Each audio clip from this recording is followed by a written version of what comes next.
How you doing? My name is Louis Colon.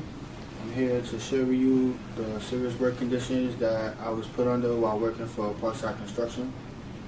I worked for Parkside Construction 2 years. I was a laborer when I started. I seen guys doing rebar on the deck, and I ultimately switched my trade over to rebar. I picked up my friends that got hurt on the job, didn't have the proper training, pay wasn't on time, lack of respect, things that usually go on in non-union job sites. I ultimately became the foreman for the company as a rebar foreman. I worked on a big building that they were doing. I don't want to give the address, but I worked there. I got hurt on the job pretty bad.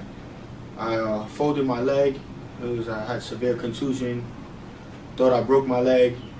I told the foreman, really like to get an ambulance because I don't know the serious condition or the severity of my injury. They told me don't worry about it. Don't do the wrong thing. We're gonna take care of you. We're gonna pay you. I said, all right. What do we gotta do? They made a makeshift gurney. Put 4x4s and some plywood. They rolled me onto it, got me out of the camera's view, which faces down at the deck to see the progress of work. Bring me inside of the building. They eventually loaded me onto an A-frame where you usually just push material around so it makes it easier. They loaded me on there, bring me downstairs, and they told me this is how it's gonna go. We're gonna drive you to the hospital. When you get to the hospital, we're gonna have a foreman there with you. Make sure that you don't say something that is not supposed to be said, because we told you that the boss is gonna take care of you. He's gonna pay you for the time that you're out, and everything will be fine. Me not knowing my workers' rights, I said, all right, no problem. I worked for the company for a long time. I got hurt 2 or 3 times before, and they paid me for the time that I was out, so I didn't see if I was really doing anything wrong. We get to the hospital, I get put into a wheelchair, go in, they ask me what happened. That's when I started thinking about what was gonna happen, what was the condition of my leg, and I thought about my child, my unborn child. She was getting ready to be born. When I went to tell them the truth about what happened, the foreman said that we were out for coffee break.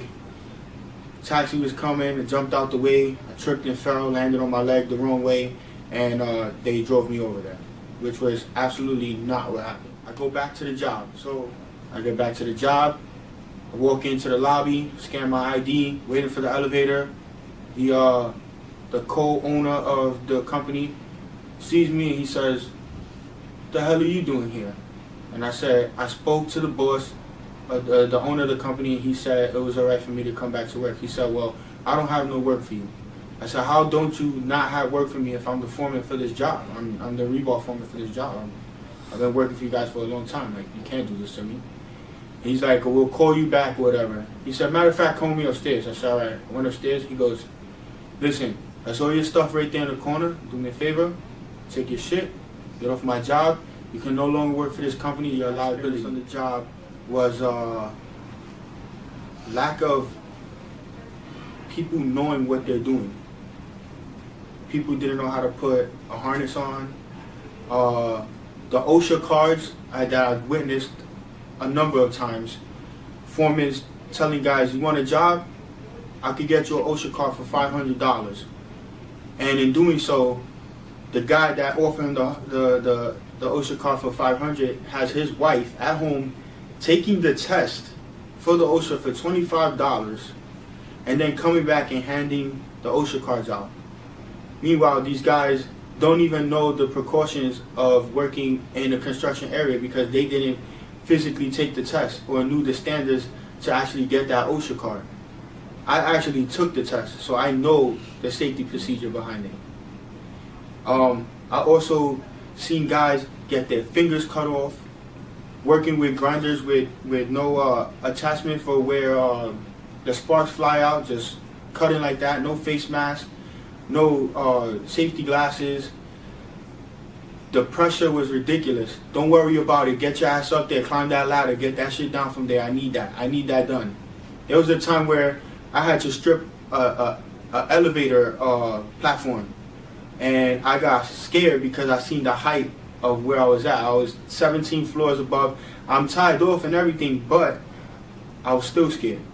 So I know if I don't feel safe to do what I'm supposed to do, by the OSHA standard, if I told my foreman, listen, I don't feel safe doing that, I cannot get fired.